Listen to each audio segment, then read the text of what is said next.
नमस्कार, तब क्या होगा में आप सबका स्वागत है। मैं हूं पल्लवी नागपाल जयरथ। आज का शो बेहद खास है क्योंकि आज हम एक बहुत खास मुद्दे पर बात करने जा रहे हैं। क्या आपकी फैमिली में HUF है या फिर आप सोच रहे हैं कि HUF करा लिया जाए, लेकिन क्या आप जानते हैं HUF यानी कि हिंदू अनडिवाइडेड फैमिली का असली फायदा क्या है, इससे जुड़े अधिकार क्या क्या आते हैं और इससे जुड़े हुए विवादों से आप कैसे निपट सकते हैं।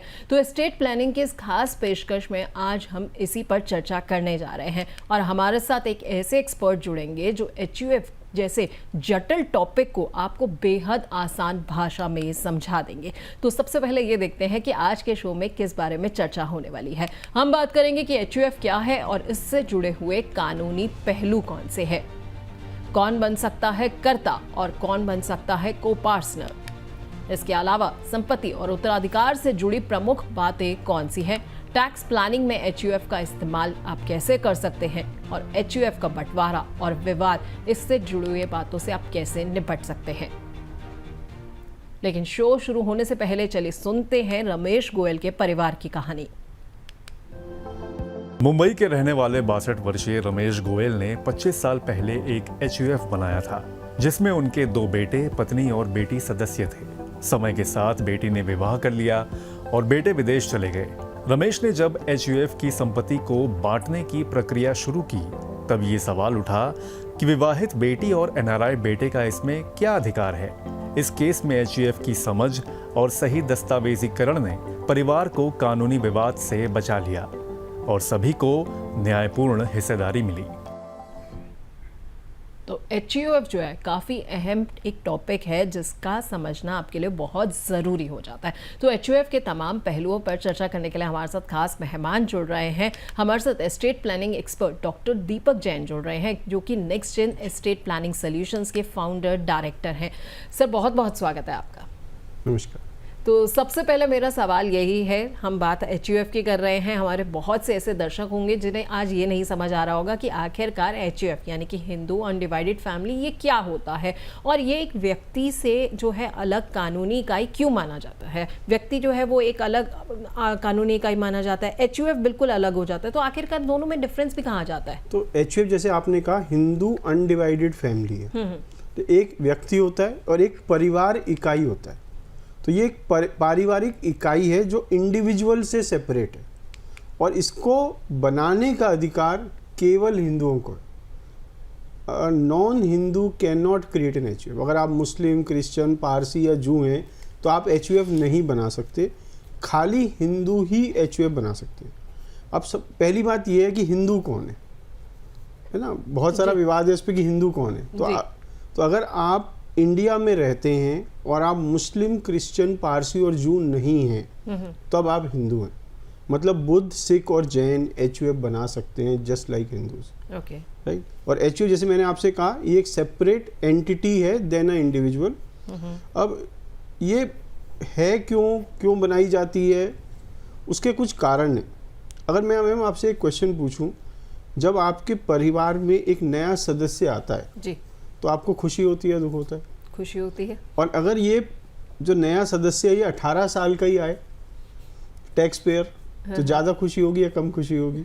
फिर थोड़ा सा पहले ये लगेगा कि अच्छा ये कमा रहा है, नहीं कमाएगा, उसके बाद जो है टैक्स पेयर है। नहीं, ये क्वेश्चन मुझसे बाबा पूछते हैं, भाई टैक्स पेयर आगे कमाई क्या? सपोज एक परिवार की इनकम 60 लाख रुपए जी और मैं और मेरी पत्नी है, तो इसका मतलब हम दोनों की 30-30 है। तो अब हम 2 टैक्स दे रहे हैं। ठीक है। अब एक और सदस्य आ गया, इनकम 60 ही रही, अब 20-20 3 जनों में बढ़ रही है। ठीक है। अब टैक्स बढ़ जाएगा या कम हो जाएगा?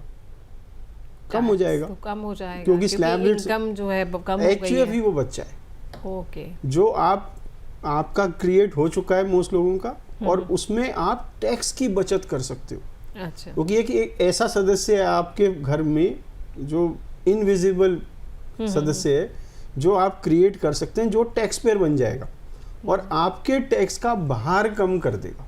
ठीक है। ठीक है। अब इसके बारे में और हम डिटेल में बात करेंगे, और बेसिकली इतने से आप समझ सकते हैं कि आपके काम की चीज़ है। सो बेसिकली अगर मैं देखूं तो प्राइमरी पर्पस ये है कि कहीं ना कहीं वो मेरे टैक्स की बचत करा जाएगा। हाँ, और सक्सेशन, इनहेरिटेंस, बहुत सारी और सारी चीज़ें तो रही हैं। लेकिन अगर आज के मैं वक्त की बात करूं तो लोगों को सबसे पहले तो यही अट्रैक्ट करता है कि अच्छा 30% स्लैब के बजाय शायद अब मैं 20% राइट। ठीक है, लेकिन HUF बना कौन सकता है? इसमें कुछ ऐसा होता है कि मिनिमम मेंबर्स की रिक्वायरमेंट होती है या परिवार में जितने भी लोग हैं? HUF कोई बनाता नहीं है, जैसे ही आपकी शादी हुई आपकी HUF बन गई। ओके। ये खाली मेल मेंबर्स की बनती है, फीमेल्स की HUF नहीं हो सकती। अच्छा। तो मेरी अगर मदर HUF बनाना चाहे नहीं बना सकती, मेरे फादर बना सकते हैं, मेरे ग्रैंडफादर बना सकते हैं, मेरे ग्रेट ग्रैंडफादर की HUF हो सकती है, मेरी हो सकती है, मेरे बेटे की हो सकती है। अच्छा। पर क्या फीमेल्स इसका पार्ट होती हैं? बिल्कुल होती हैं, राइट। तो आपकी डॉटर इसका पार्ट है, आपकी वाइफ इसका पार्ट है, आपकी मदर आपके फादर की HUF में पार्ट है। Females are part of it, but females can not create an HUF। Creation खाली मेल्स को दिया गया, ठीक है, राइट। तो आपका क्वेश्चन था HUF कौन बना सकता है? तो जिस दिन आपकी शादी हुई उस दिन आपकी HUF बन गई थी। तो आप लोगों को बड़ी गलत फहमी है कि हमने HUF बनाई। अरे आपने HUF नहीं बनाई, वो ऑटोमेटिक क्रिएशन ऑफ लॉ है। अच्छा। जिस जिस दिन आपकी शादी हुई HUF बन गई। हाँ, आप उसे फॉर्मलाइज करते हो as an entity by creating a PAN number of the HUF। आप उसका एक HUF का पैन नंबर क्रिएट करते हो। उसको करने के लिए क्या करते हैं कि हम एक HUF डिक्लेरेशन डीड बनाते हैं जिसमें लिखते हैं इस HUF का नाम ये है। जैसे मेरा नाम दीपक जैन है, तो मैं इस HUF का नाम लिखता हूँ Deepak Jain HUF, Deepak Jain and sons HUF, कुछ भी रख सकता हूँ मैं नाम। तो मेरा नाम जरूर होगा, उसके आगे HUF लिखो, एंड सन्स लगा दो, HUF बन गई। फिर मैं लिखूंगा इसमें इसके सदस्य कौन कौन है ना। मेरी वाइफ, मेरे बच्चे, मेरी मदर मेरी HUF का पार्ट नहीं हो सकती, राइट। मेरी मदर मेरे ये ऊपर की तरफ नहीं जाता, ये नीचे की तरफ जाता है। तो साइड में भी नहीं जाएगा, साइड में जा सकता है किसी उसमें, पर ज्यादातर कहाँ जाएगा? नीचे। अच्छा। नीचे की साइड जाएगा। अच्छा। ऊपर नहीं जा सकता। तो मैं अपने फादर की HUF का मेंबर हो सकता हूँ। क्या मेरे फादर मेरे HUF के मेंबर होंगे? बिल्कुल नहीं होंगे, राइट, क्योंकि ये नीचे की साइड जाएगा हमेशा। और कुछ सिचुएशन में साइड में चला जाता है, पर वो बहुत बहुत रेयर सिचुएशंस होती हैं कि साइड में भाई बहन वगैरह HUF में है या नहीं। वो फादर की HUF में हो सकते हैं, आपकी HUF में नहीं होंगे। पर अगर आप अपने फादर की HUF में ऑलरेडी इंक्लूडेड हैं तो आप क्या एक अलग से भी अपनी HUF बना सकते हैं? नहीं, पहली बात तो अगर तो वर्ड है ही नहीं इसमें। हाँ। आप जब माँ की अपनी पेट में थे ना, तो आप HUF का हिस्से हो गए थे फादर की। तो अगर नहीं है, आपकी बहन जब थी वो भी बन गई, तो फीमेल्स को भी सेम राइट है। Okay, right. अब आपका क्वेश्चन था कि जैसे अगर आप मतलब अगर नहीं लगाना चाहिए तो मुझे माफ कीजिए, आप जो है अपने फादर के HUF का हिस्सा है और एक फॉर्मलाइज मैनर में भी अगर हिस्सा आप हैं, तो उसके बाद क्या आप एक अलग फॉर्मल एंटिटी और बना सकते हैं? आप 4 जनरेशन ऊपर तक की HUF के मेंबर्स का हिस्सा हो सकते हैं। ओके, तो 4 जनरेशन चलती है। अच्छा। 4 जनरेशन मतलब आपके ग्रेट ग्रैंडफादर की HUF के भी हिस्सा हो सकते हैं, राइट। और साइमल्टेनियसली सब जनरेशंस के हो सकते हैं, उसमें कोई रोक नहीं है लॉ में जी। और आप ही नहीं, आपकी जो डॉटर्स हैं फैमिली की, वो भी कुछ जनरेशन तक HUF का हिस्सा होती हैं, उनकी थोड़ी कम होती है। अच्छा। और अगर कोई जिसकी शादी नहीं हुई है, अभी विवाह नहीं हुआ है, ऐसा व्यक्ति जो है वो एक फॉर्मलाइज एंटिटी HUF की बनाना चाहता है? शादी के बिना HUF नहीं बन सकती। अच्छा। शादी जरूर कंपलसरी। हाँ, वो अपने पिता की HUF का पार्ट हो सकता है। हाँ, पर अपनी सेपरेट HUF नहीं बना सकता। अच्छा। शादी जरूरी है, शादी होगी, उसके बाद ही पति पत्नी जो है उस टाइम अपने आप ऑटोमेटिक HUF बन गई। हाँ। आपने एक डिक्लेरेशन दिया, डिक्लेरेशन को साइन किया, इनकम टैक्स ऑफिस भेजा, पैन नंबर क्रिएट करा, और अब पैन नंबर आती, बैंक अकाउंट खुल गया, HUF चालू हो गई। अच्छा। तो HUF इस तरीके से चालू होती है, पर वो एंटिटी बनी। अच्छा। अगर आप कह रहे हो कि ये बनी कब, इसकी डेट ऑफ इनकॉर्पोरेशन क्या है? आपकी शादी की डेट।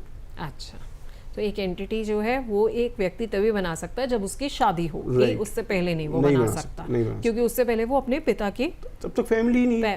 ओके। उसकी फैमिली कब शुरू हुई? ठीक है। इंडिविजुअल से फैमिली कब क्रिएट होती है? जब शादी होती है। तो बिना शादी के HUF नहीं बन सकती। ठीक है। ये फैमिली है ना, हिंदू अनडिवाइडेड फैमिली। तो फैमिली जब तक नहीं होगी तो HUF नहीं बन सकती। ठीक है। लेकिन मैं ना इसके वापस मेन बेनिफिट की बात करती हूँ, जो मुझे सबसे बड़ा अट्रैक्शन दिखा था जब आपने बताया कि टैक्स। तो अगर कोई नौकरी पेशा व्यक्ति है, अगर वो HUF बना रहा है, तो उसको टैक्स के हिसाब से कितना बेनिफिट जो है वो मिल सकता है? या फिर अगर एस्टेट प्लानिंग की बात की जाए, उसको विरासत वगैरह की दृष्टि से जो है कैसे उसके लिए ये फायदेमंद साबित हो सकता है? तो जो नौकरी पेशा व्यक्ति है ना, वो बहुत बार ये कहते हैं हमसे कि हम HUF क्या बनाएं, क्योंकि हम तो बिजनेस करते नहीं, बिजनेस इनकम नहीं है, सैलरी इनकम है खाली, और सैलरी HUF नहीं ले सकता आपके बिहाफ पे। पर आपकी इन्वेस्टमेंट इनकम तो है, आपको FD का रखी है, उसमें इनकम आती है, उस पर आप टैक्स दे रहे हो। अगर आपकी अच्छी सैलरी है तो हो सकता है 30% टैक्स ही दे रहे हो FD के रिटर्न्स पे। आपके जो डिविडेंड है वो आपकी इनकम में ऐड हो रहे हैं, आपका जो रेंट है वो आपकी इनकम में ऐड हो रहा है।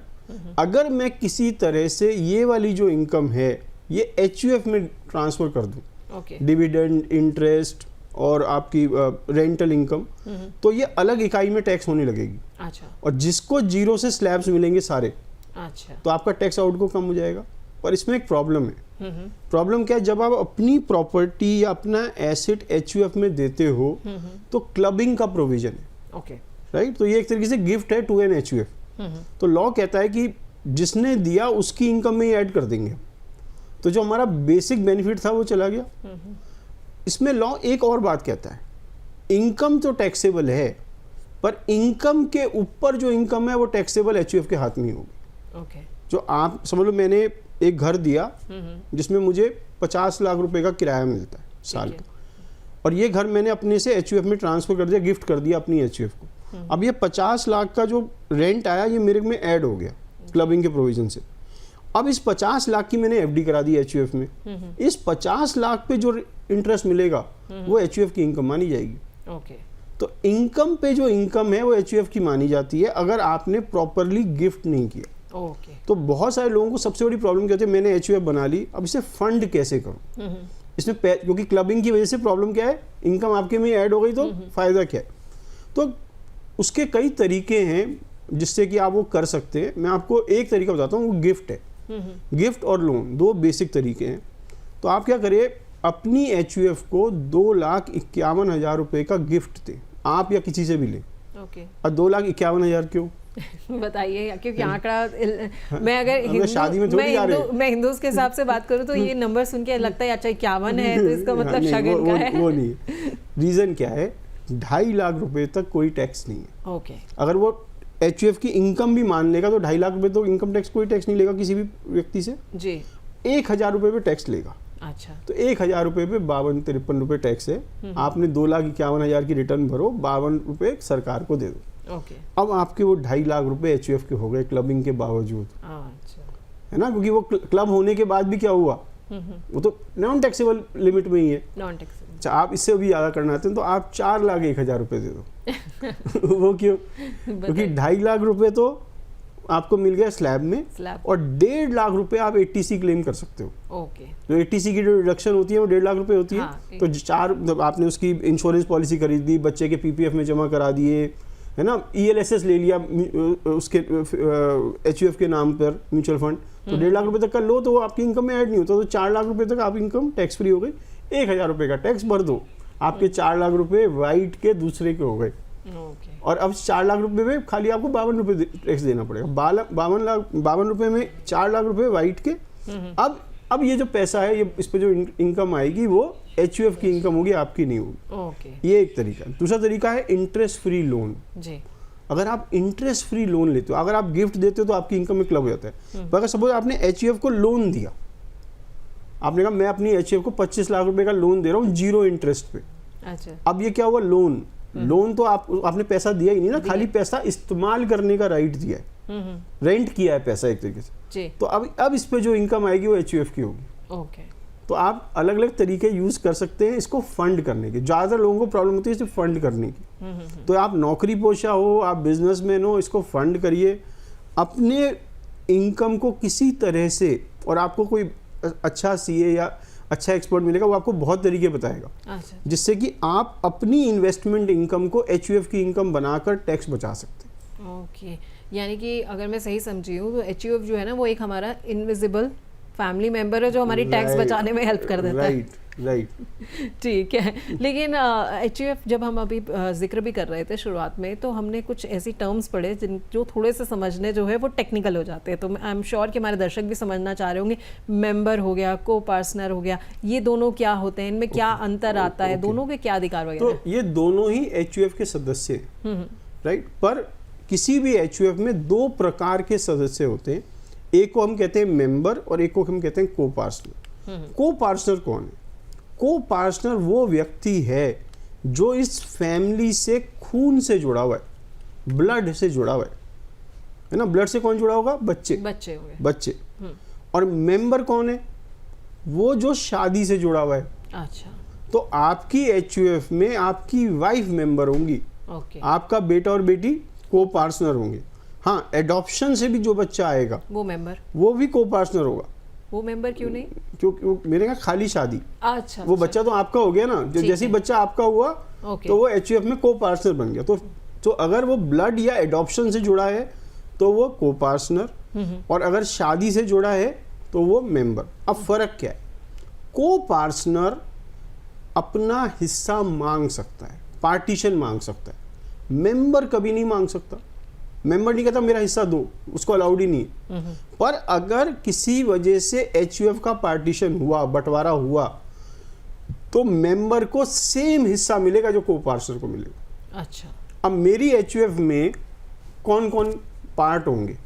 मेरी एचयूएफ, समझ लो मेरे 2 बच्चे, तो मेरी एचयूएफ का एक पार्ट होगा मेरी वाइफ एज मेंबर, एक मैं खुद, और मेरा हर एक बच्चा एक पार्ट होगा। तो अगर कल को मेरी एचयूएफ डिसॉल्व हुई तो 1/4 चारों को मिलेगा। ठीक है। अब मेरे जो बच्चे हैं, सपोज इनकी शादी हुई है, इनके 2 बच्चे, तो उनका 1/4 आगे बढ़ जाएगा 4 हिस्सों में। अच्छा, एक उनकी वाइफ और दोनों बच्चे, तो 1/16 1/16 सबके हिस्से में आएगा। ठीक, तो ये ऐसे बढ़ता चला जाता है। तो इसकी एक प्रॉब्लम क्या है, इसमें आपके स्पाउस और आपके बच्चों के स्पाउस ऑटोमेटिकली ऐड हो जाते हैं, ओके, जो कुछ लोगों को पसंद नहीं आता कि भाई हमारे इन लॉज जो हैं वो भी इसका पार्ट बन जा रहे हैं और वो भी सेम हिस्सा मिल रहा है जो मेरे बेटे को या बेटी को मिल रहा है। जी, राइट। तो वो एक कई लोगों के लिए प्रॉब्लम है या नहीं, वो अलग बात है, वो समाज ऐसा है। राइट। तो वो एक उसकी प्रॉब्लम एरिया है। पर एचयूएफ में ये को पार्टनर हो गए, ये मेंबर हो गए। अब इसमें एक और टर्म यूज होती है, कर्ता। कर्ता कौन है? कर्ता मतलब मैनेजर, ओके, जो इस एचयूएफ को चलाएगा। ठीक है। और ये कौन होता है? एल्डेस्ट को पार्टनर इज ऑलवेज द कर्ता। जो सबसे उम्र में ज्यादा को पार्टनर है वो इसका कर्ता ऑटोमेटिकली बन जाता है। अच्छा, बहुत सारे लोग कहते हैं जी मैं अपनी एचयूएफ में ना अपने बेटे को एचयूएफ का कर्ता बना के जाऊंगा। बिल्कुल गलत है। आप पे राइट ही नहीं है किसी को कर्ता बनाने की। ओके, जो एल्डेस्ट है वो ऑटोमेटिकली बन जाएगा। फॉर एग्जाम्पल, मेरे परिवार में मेरी वाइफ है और मेरे 2 बच्चे हैं, एक बेटी है जो बड़ी है और बेटा छोटा है। ठीक है, वाइफ कभी भी कर्ता बन नहीं सकती क्योंकि वो मेंबर है, वो को पार्टनर है ही नहीं। ठीक है, तो बनेगा कौन? मेरे बच्चों में से एक। बच्चों में बड़ा कौन है? बेटी। तो आपकी डेथ के बाद आपकी बेटी ऑटोमेटिकली कर्ता बन जाएगी और आपका बेटा कर्ता नहीं बनेगा। बट अगर यही बेटी जो है वो विवाहित है तो भी हिंदू फीमेल सबसे स्वीट स्पॉट पे है आज की डेट में।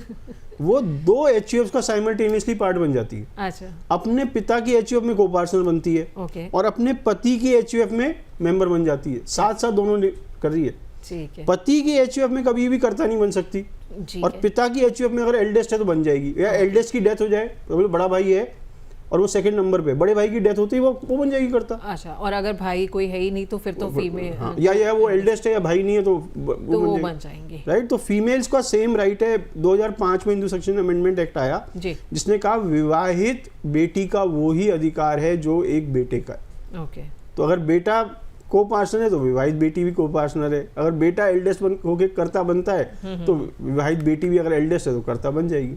तो मतलब ये है कि एक महिला जो है वो एक समय में दोनों एचयूएफ का हिस्सा रहेंगी, वो चाहे उनके पति के साइड पे यानी कि ससुराल के साइड पे हो या फिर उनके अपने ससुर की एचयूएफ में भी हिस्सा रहेगी, क्योंकि ससुर की एचयूएफ में उसका पति होगा। अच्छा, और पति की इकाई में वो आएगी। अच्छा, तो मतलब अगर वो है एक महिला जो है वो 3 भी एचयूएफ, मतलब उस पति के 4 तो और भी ऊपर तक है। हाँ, तो वो उन सब में पार्ट बनती रहेगी वो। ओके, ये तो बहुत इंटरेस्टिंग फैक्ट है। लेकिन फिर भी मैं एक चीज अभी तक नहीं समझ पाई कि अपने पति के उसमें जो है वो मेंबर है, लेकिन वो कर्ता नहीं बन सकती, कभी भी नहीं बन सकती। एक ही रीजन बन सकती है कर्ता, अगर बाकी को पार्टनर नाबालिग हो। अच्छा, मेरे पति की जब डेथ हुई वो कर्ता थे, मेरे दोनों बच्चे माइनर हैं और मैं ही एक इकलौती बची हूँ जो मेजर हूँ। तो मैं एक्टिंग कर्ता बन जाऊंगी जब तक मेरा सबसे बड़ा बच्चा 18 साल का हो।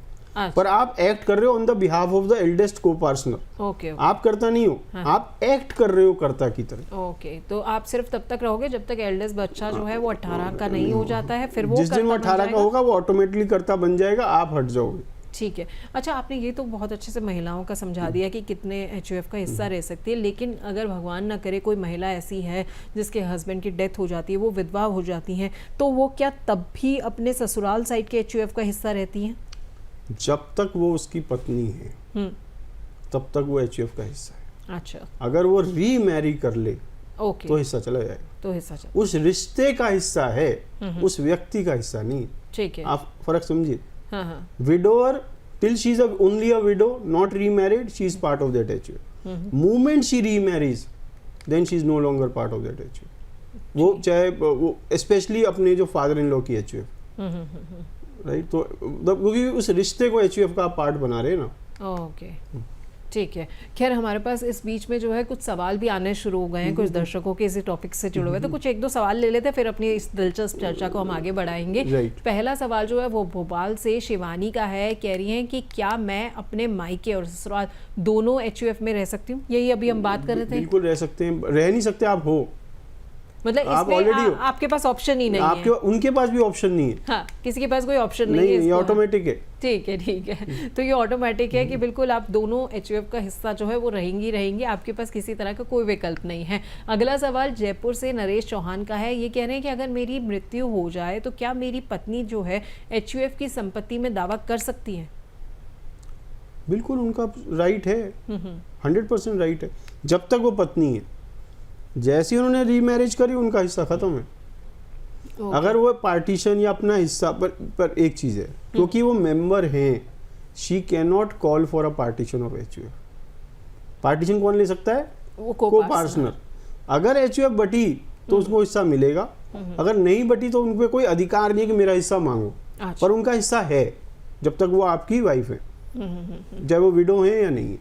ठीक है, तो आपको ये तो समझ आ गया होगा कि किस तरह से जो है आप मेंबर रहते हैं, तो उसमें जो है आप ये नहीं कह सकते कि मुझे एचयूएफ का बंटवारा करना है। वो करने के लिए या तो आप करता होंगे या फिर आपको को पार्टनर होना होगा, तभी आप एचयूएफ में जो है वो बंटवारा कर सकते हैं। तो एस्टेट प्लानिंग से जुड़े हुए अगर आप भी अपने सवाल हमें भेजना चाहते हैं और आप चाहते हैं कि दीपक जी आपके सवालों के जवाब दे, तो तरीका बिल्कुल सिंपल है। इस वक्त आपकी स्क्रीन पर सामने एक नंबर फ्लैश हो रहा है, आपको इस नंबर पर व्हाट्सएप करना है 9354027995। वहां पर व्हाट्सएप में आपको सबसे पहले एस्टेट लिखना है और स्पेस देकर अपना सवाल लिखना है। हम कोशिश करेंगे कि अगले एपिसोड में दीपक जी के जरिए आपके सवाल का जवाब जो है जरूर दिलाएं। इसके अलावा आप यूट्यूब के जरिए भी अपने सवाल हमें भेज सकते हैं। हमारे शो के लिंक के नीचे कमेंट सेक्शन में जाकर आप अपने सवाल जो है वो टाइप कर सकते हैं और हमें भेज सकते हैं। तो हमारा ये वादा है कि आपके तमाम सवालों के जवाब जो है वो दीपक जी के जरिए आपको जरूर मिलेंगे। लेकिन मेरा अगला सवाल ये है कि एचयूएफ की संपत्ति कैसे बनती है? क्या कोई व्यक्ति, कोई सदस्य जो है वो अपनी व्यक्तिगत संपत्ति को एचयूएफ में शामिल कर सकता है? हाँ, तो उसे कहते हैं giving your wealth to a common hotchpotch, ये वर्ड यूज करते हैं।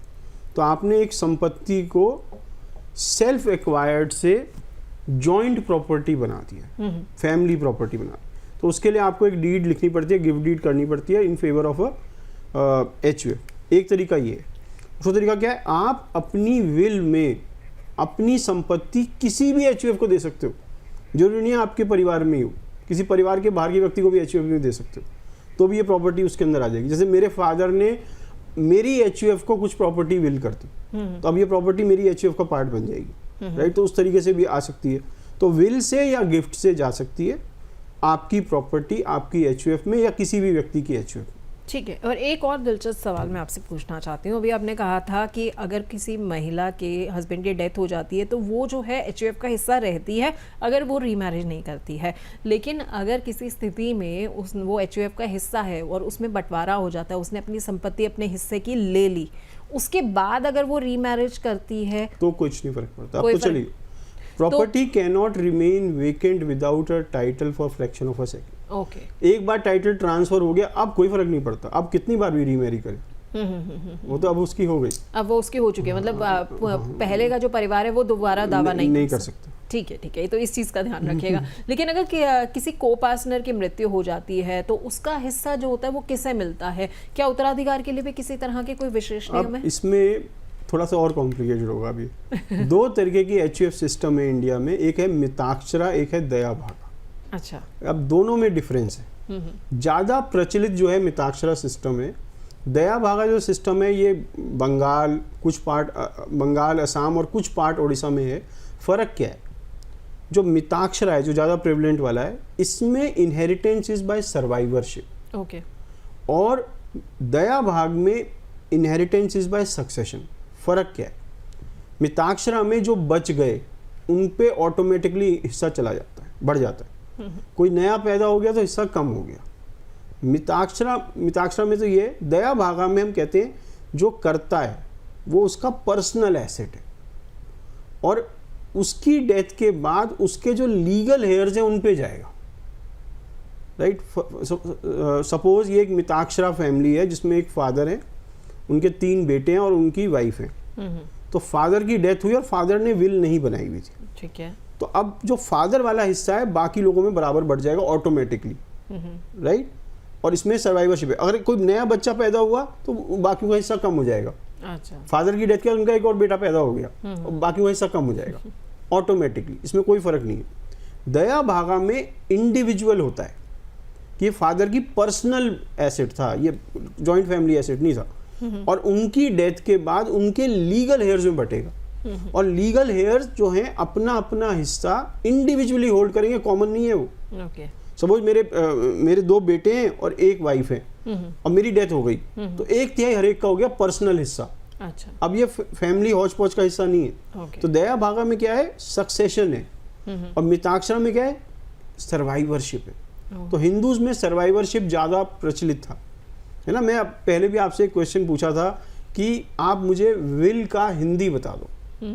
विल वर्ड जो है वसीयत, हाँ। उसकी हिंदी वर्ड बता दो। वसीयत। वसीयत इज उर्दू। अच्छा। क्योंकि हिंदू सिस्टम में विल या वसीयत का प्रावधान ही नहीं था। अच्छा। हमारे यहाँ क्या होता, संपत्ति किसकी है? परिवार की। जी। जो बच गए उनकी है, जो पैदा हो गए वो अपने आप आ गए। ठीक है। तो यही तो सिस्टम चल रहा था, तो विल की जरूरत ही क्या थी? ठीक है। ये विल जो है ये फॉरेन कॉन्सेप्ट है हिंदू सिस्टम में। ओके। ये मुस्लिम्स के आने के बाद आया और अंग्रेजों ने इसको फॉर्मलाइज करा, है ना। तो आज की डेट में अगर आप मुझसे पूछो कि मैं अपने एचयूएफ का हिस्सा क्या विल कर सकती हूँ या कर सकता हूँ, यही मैं आपसे पूछने ही जा रही थी, यही मेरा अगला सवाल था। तो आप पक्का कर सकते हो अपना हिस्सा। अच्छा। जैसे मैंने कहा ना कि आपकी वाइफ है, 3 बच्चे हैं और आप हो, तो मतलब 1/5वां हिस्सा है आपका। हाँ। तो 1/5 की विल किसी को भी करो, चाहे परिवार के अंदर करो चाहे परिवार के बाहर करो। इसके अलावा आप विल नहीं कर सकते। ओके। आप करता जरूर होंगे पर प्रॉपर्टी आपकी नहीं, आप मैनेजर हो पूरी प्रॉपर्टी के, हिस्सा आपका 1/5 ही है। सो बेसिकली कर्ता जो है वो मैनेजर है। मैनेजर है, एल्डेस्ट को पार्टनर मैनेजर बन जाता है, आप ये समझो। अच्छा अच्छा अच्छा, एल्डेस्ट को पार्टनर जो है वो मैनेजर बन जाता है। लेकिन अगर पिता की मृत्यु हो जाती है और एचयूएफ की संपत्ति में बेटियां और बेटा, उनका अधिकार जो होता है वो तय कैसे होता है कि एल्डेस्ट को पार्टनर जो अपने हिसाब से भी कुछ जो है वो ले सकता है डिसीजन, या सिंपल कि नहीं, ऑटोमेटिक बराबर बराबर बराबर बराबर एज पर लॉ बराबर है। ओके ठीक है। एक सवाल और ले लेते हैं। एक और सवाल जो है हमारे पास हमारे एक दर्शक का भी आया है, नासिक से जो है प्रदीप गायकवाड़ का सवाल है। वो कह रहे हैं कि मैं एचयूएफ बनाना चाहता हूँ, इसकी प्रक्रिया क्या है? तो सबसे पहले प्रदीप जी आपको एचयूएफ डीड बनानी पड़ेगी। ओके। और डीड में एचयूएफ का नाम लिखना पड़ेगा, इसमें मेंबर कौन है, को पार्टनर कौन है ये लिखना पड़ेगा, और आप उसका एक एफिडेविट की तरह वो डीड बनाएंगे, डीड को नोटराइज कराएंगे। जब ये नोटराइज हो जाएगी तो साथ में पैन कार्ड का फॉर्म भरेंगे इस एचयूएफ के लिए, और इस डीड की कॉपी एचयूएफ के फॉर्म के साथ, पैन कार्ड की फॉर्म के साथ इनकम टैक्स ऑफिस को भेज देंगे। इनकम टैक्स ऑफिस आपको इसका पैन कार्ड भेजेगा।